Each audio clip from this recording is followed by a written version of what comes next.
The first look of Srijanga statue হচ্ছে রিনচেংপংয়ের আরও একটা স্পট দেখতে, poison lake.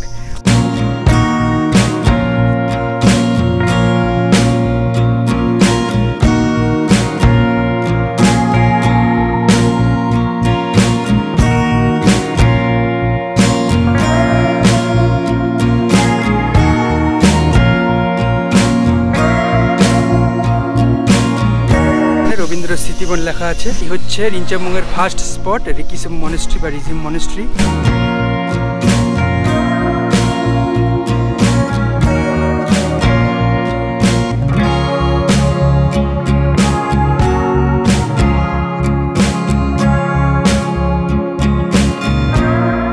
So this is the view of homestay, Rani Kitchen homestay, Rinchengpong. So good morning from West Sikkim, good morning from Rinchengpong village, good morning from Rani Kitchen homestay. So আমরা গত পর্বে মানে গতকালকে রোরাথাং থেকে আমরা এখানে রিনচেংপং এসেছি। প্রায় অনেকটাই 3 ঘন্টার রাইড ছিল, প্রায় 4 ঘন্টার রাইড ছিল। সো রানি কিচেন হোমস্টেটা কিন্তু দেখবে লোকেশনটা জাস্ট এই পেছনে যে রিকিসুম মনেস্ট্রি দেখা যাচ্ছে, মা গুরুং মনেস্ট্রি বা রিজিউম মনেস্ট্রি, সেই মনেস্ট্রির পেছনে হচ্ছে এই সুন্দর রানি কিচেন হোমস্টে। সো চলো এখন সকালে ব্রেকফাস্ট করবো, ব্রেকফাস্ট করে এরপরে রিনচেংপং কিন্তু অনেক কয়টাই ঘোরার সাইট সিনিং আছে, মানে ট্যুরিস্ট স্পট আছে দেখার। তো সব জায়গায় তোমাদেরকে ঘোরাবো আর পুরো গ্রামের ডিটেলস ব্লগটা করবো। তো সাথে থাকো, ব্লগটা কন্টিনিউ করো।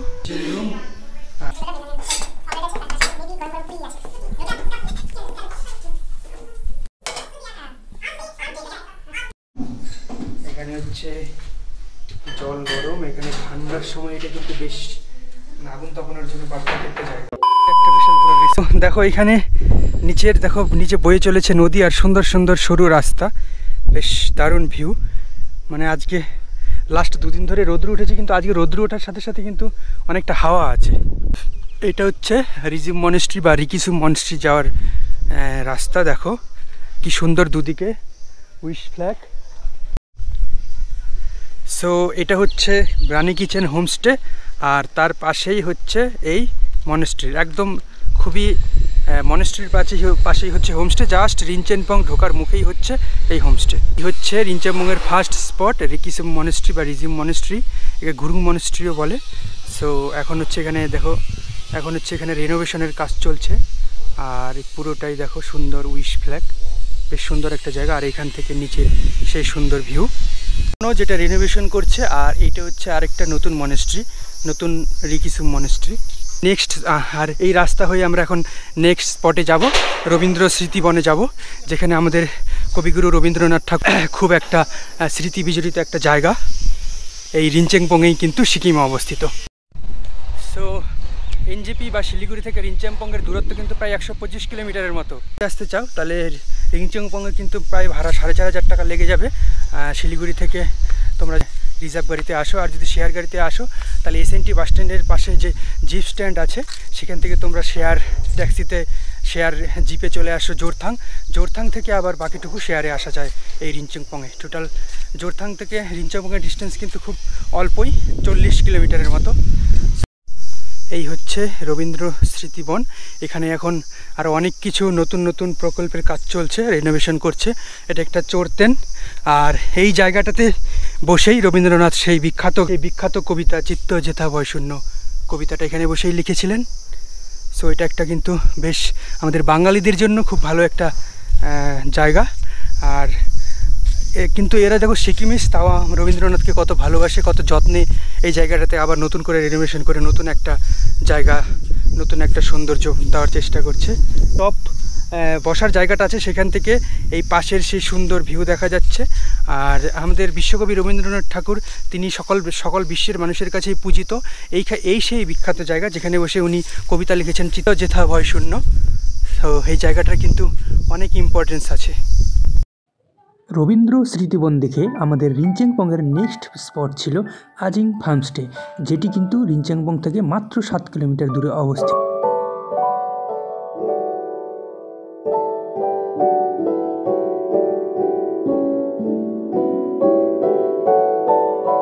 রিনচেংপং গ্রামের এই একটা সাইট সিনিং হচ্ছে আজিংস মডেল ফার্ম।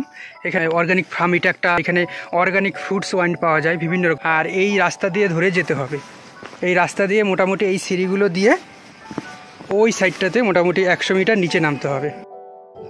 সো দেখো চলে এলাম আজিংস মডেল ফার্মে। দিস ওয়ে নিচে আরও একটু নিচে যেতে হবে। এখানে দেখো হোমস্টেও আছে, নাম্বারটা নিয়ে নাও।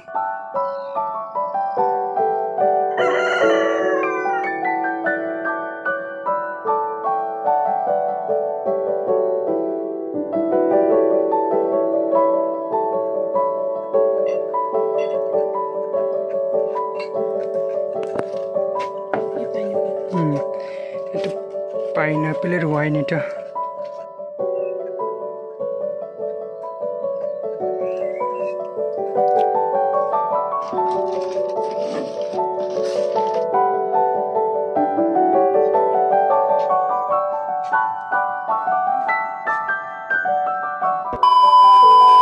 আজিং ফার্মস্টে থেকে আমরা এর পরের নেক্সট ডেস্টিনেশন রিনচেনপংয়ের বিখ্যাত ব্রিটিশ বাংলো, যেটি রিনচেনপং মেন প্রপার শহর থেকে, ছোট্ট ভিলেজ থেকে কিন্তু 3 কিলোমিটার দূরে অবস্থিত।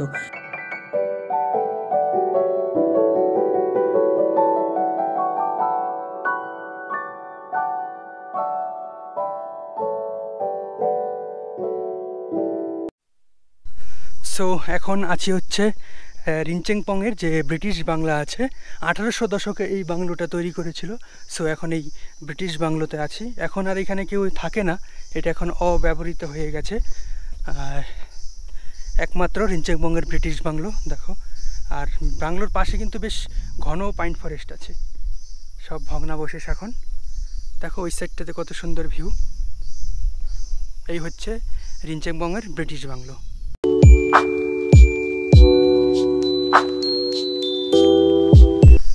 ব্যাক সাইডটা, আর এদিকে দেখো বেশ সুন্দর। এখনও কেউ থাকে না, কিন্তু দেখ একজন দাদাকে দেখলাম ওখানে, ও দেখাশোনা করে জাস্ট, খালি কেউ থাকে না। তো এটা হচ্ছে এখন গভর্নমেন্ট প্রপার্টি, তো দেখাশোনা করার জন্য একজন লোক রেখে দিয়েছে। বেশ সুন্দর সূর্য, বেশ সুন্দর সাজানো গোছানো ফুলের বাগান, আর এরকম একটা নিঃশব্দ পরিবেশে এই হচ্ছে ব্রিটিশ বাংলো।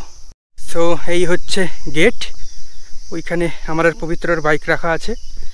আর এখন ব্রিটিশ বাংলো দেখলাম, এখন আমরা চলে যাব পয়জন লেকে। সেখানেও একটা অনেক হিস্ট্রিক্যাল ব্যাপার আছে। সো পয়জন লেক দেখে আমরা চলে যাব তারপরে রিনচেনপং মনেস্ট্রি। এখন যাচ্ছি হচ্ছে রিনচেনপংয়ের আরও একটা স্পট দেখতে, poison lake. Poison lake Rinchenpong market থেকে যে রাস্তাটা উপরের দিকে চলে এসছে, সেই রাস্তাটা এসে রিনচেনপংয়ের যে ফরেস্ট বাংলো আছে, ফরেস্ট বাংলো থেকে এই জঙ্গলের মাঝখান দিয়ে মোটামুটি 300 মিটার নিচে নামতে হবে। সো চলো পয়জন লেকে। এখানে একটা খুব ভালো, মানে একটা বহুল প্রচলিত হিস্ট্রি আছে, তো সেই হিস্ট্রিটাও তোমাদের সাথে শেয়ার করব। সেরকম কেউ আসে না, রাস্তার নমুনা দেখেই বুঝতে পারছো। সো কিন্তু আমি তো যেই আমার উদ্দেশ্যই থাকে যেই অফবিট জায়গায় যাব আমি, সেই অফবিট জায়গাকে খুব ভালোভাবে এক্সপ্লোর করতে। দেখো গাড়ি যাওয়ার জন্য এখানে নতুন করে পাথর বিছিয়ে দিয়েছে। সো রাস্তা এদিকে গাড়ি যাওয়ার জন্য রাস্তা হচ্ছে পয়জন লেক। এখন কিন্তু লেকে একটুও জল নেই, যখন বর্ষাকাল হবে তখন বৃষ্টির জলে এটা পরিপূর্ণ হয়ে যাবে। এই পয়জন লেকের একটা হিস্ট্রি আছে। যখন ইংরেজরা শাসন করতো, তখন এখানে ইংরেজরা এখানকার মানুষদের খুবই অত্যাচার করতো। তো এখানকার মানুষরা তখন একটা কি করেছিল, যে ব্যাটারি হয়, যে ব্যাটারির সেল, তো ব্যাটারির সেলগুলোকে এই লেকটার মধ্যে গুলে দিয়ে কেমিক্যাল বানিয়ে দিয়েছিল। আর এই লেকের জলই তখন ইংরেজরা খেত। সো সেই জল খেয়ে প্রচুর ইংরেজরা মারা গিয়েছিল। তো তখন তারা পিছু হাঁটতে বাধ্য হয়েছিল। তো সেই থেকেই এই লেকটার নাম পয়জন লেক। তো এখনও কিন্তু এই লেকের জল কেউ খায় না।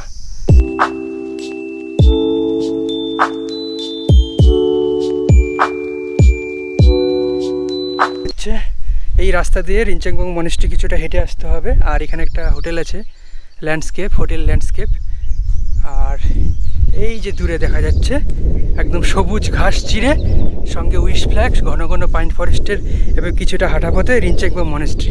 মানে জাস্ট দারুণ দেখো, জাস্ট খুব সুন্দর এইটুকু রাস্তাটা।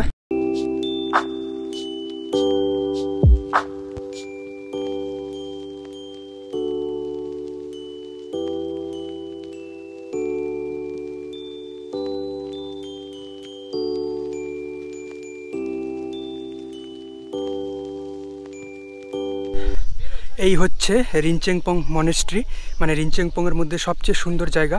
সুন্দর জায়গা কেন বলছি, কারণ চারদিকটা এত খোলামেলা। এই মনেস্ট্রি কিন্তু সিকিমের যত মনেস্ট্রি আছে তার মধ্যে 3rd ওল্ডেস্ট মনেস্ট্রি। প্রায় 1600 দশকে এই মনেস্ট্রিটা তৈরি করেছিল। আর এটা হচ্ছে দেখো মংদের থাকার জায়গা, এখানে রান্নাঘর সব কিছু। তোমরা যদি আসো এই সাইট সিনিংটা কিন্তু মিস করবে না। রিনচেনপং কিন্তু দুটো মনেস্ট্রি আছে, একটা রিকিসুম মনেস্ট্রি বা রিজিম মনেস্ট্রি বা গুরুং মনেস্ট্রি, আর হচ্ছে এটা হচ্ছে সবচেয়ে ওল্ডেস্ট রিনচেনপং মনেস্ট্রি। ভেতরে ভিডিও করা অ্যালাউ নেই, তার জন্য আমি বাইরে থেকেই দেখাচ্ছি। সো এই পুরো রিনচেনপংয়ের ব্লগটা, রিনচেনপংয়ের এপিসোডটা আমি এখানেই এন্ড করব। আমি রিনচেনপংয়ে কোথায় থাকবে তোমরা সব কিছু, আর কি কি দেখার জিনিস আছে, কী কী সাইট সিনিং আছে। রিনচেনপংটা কিন্তু একটা খুব হিস্ট্রিক্যাল প্লেস একটা বলা যেতে পারে। আর রিনচেনপং থেকে কিন্তু দারুণ সুন্দর কাঞ্চনজঙ্ঘা দেখা যায়, কিন্তু এখন তো মে মাস চলছে, কাঞ্চনজঙ্ঘা দেখা যাবে না। সো এই ব্লগটা এখানে এন্ড করব। কেমন লেগেছে জানিও, আর যদি ভালো লেগে থাকে একটা সাবস্ক্রাইব করে দিও। তো চলো আবার দেখা হচ্ছে নতুন একটা কোনো ডেস্টিনেশন, নতুন একটা জায়গাকে নিয়ে। সো ততদিন সবাই ভালো থাকো, সুস্থ থাকো। চলো টাটা।